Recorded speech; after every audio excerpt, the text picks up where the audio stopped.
ఈ విషయంలో అన్ని పార్టీలకు ఒక విధానం ఉండొద్దా? ఉండదు. కాంగ్రెస్ కు, టీఆర్ఎస్ కు, బీజేపీకి ఉండరు. వీళ్ళ అధికారంలో ఉంటే వాళ్ళని తిట్టాలి, మళ్ళీ వీళ్ళ అధికారంకి వస్తే వాళ్ళని తిట్టాలి. కానీ అంతేగాని ఎవరికైనా ఒకే విధానం, మేము అధికారంలో ఉన్నా ప్రతిపక్షంలో ఉన్నా మేము ఈ విషయంలో అంటే ఒక్క మాట మీద ఉంటామనేటువంటి అంటే ఎట్లా ఉంటుందంటే జనాలందరూ పోయి అయ్యా మమ్మల్ని కాపాడాలి అని అంటే ఒక లీడర్ అనేవాడు అపోజిషన్ లో ఉంటే కాపాడుతానని అంటాడు అంతే. అంతేగాని లాస్ట్ టైం మేము కూల్చమన్నామమ్మా కాబట్టి ఈసారి కూడా కూలుస్తారు అని అట్లా చెప్పరు. ఓకే, ఇక అట్లా చెప్తే వాడు లీడర్ కాలేడు.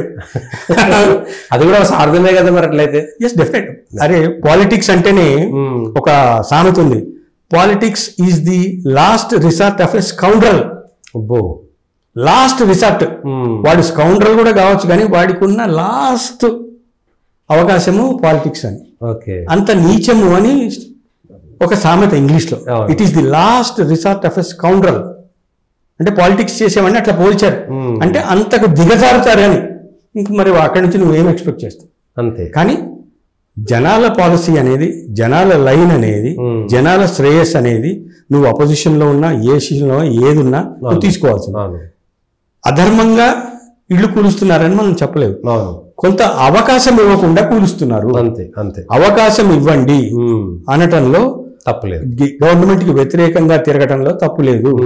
బీఆర్ఎస్ వాళ్ళు కానీ, ఎంఐఎం వాళ్ళు కానీ, బీజేపీ వాళ్ళు కానీ వాళ్లకు తగిన సమయం ఇచ్చి తగిన రీజనింగ్ ఇచ్చి మీరు కూల్చండి. ఓవర్ నైట్ వచ్చి అవకాశం ఇవ్వకుండా వాళ్ళని రోడ్డు మీద పడేయకండి అని చెప్పటంలో గవర్నమెంట్ ఎవరైనా అపోజ్ చేయటంలో ఎటువంటి తప్పు లేదు. ఓకే, మరి ఎట్లా రేవంత్ రెడ్డి గారికి ఇవన్నీ తెలియదు? ఇంటెలిజెన్స్ నుంచి ఇన్పుట్స్ వస్తుంటాయి కదా, వాళ్ళు ఎందుకు పట్టించుకోలేకపోతున్నారు? అదే నేను అనేది. దీని వెనక అసలు రియాలిటీ ఏంటి?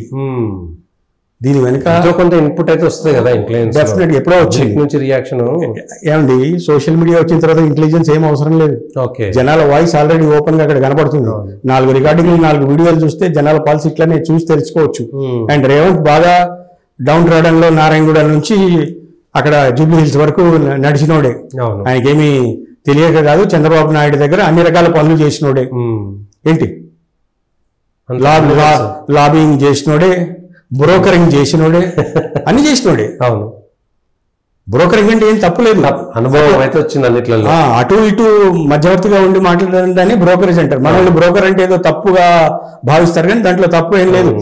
మీరు అమెరికాకి వెళ్తే ల్యాండ్ బ్రోకర్ అని, రెంటల్ బ్రోకర్ అని మీకు కార్డు ఇస్తాడు వాడు. అవును, బ్రోకరేజ్ సంస్థలనే పలానా థామస్, పలానా విలియమ్స్ అని చెప్పి ఒక విజిటింగ్ కార్డు ఇస్తాడు. దాని కింద land broker, insurance broker, car broker అట్లా ఉంటుంది. బ్రోకర్ అంటే it is like any other word. Sales men అనో బిజినెస్ మెన్ అనో మధ్యవర్తి అనేది. మనం తెలుగులో వాడు బ్రోకర్ అంటే తప్పు అనుకుంటాము. అట్లా అలవాటైంది పీరియడ్ జనాలకి. పాలిటిక్స్ కూడా బ్రోకరేజే. ఆ పార్టీలోంచి ఈ పార్టీలో చేరడానికి ఒక బ్రోకర్ పోయి మాట్లాడాల్సిందే మధ్యలో. అంతే, వేరే ఏం లేదు. హూ బ్రోకర్డ్ ద డీల్ అంటాడు, అంటే పలానా వాడు చేశాడు అని.